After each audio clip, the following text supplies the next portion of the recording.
सभी YouTube family को राधे राधे। स्वागत करती हूँ अपने यूट्यूब चैनल पर। आप सभी के बीच एक बहुत ही प्यारा सा कहरवा गीत लेकर के आई हूँ।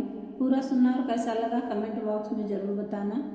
हमारा चैनल बहुत डाउन हो गया, आप लोग थोड़ा अपना सपोर्ट बनाए रखेंगे तो हो सकता आगे बढ़ जाए। बहुत बहुत धन्यवाद आप सभी का। कमाई बना तो खाई बाकाने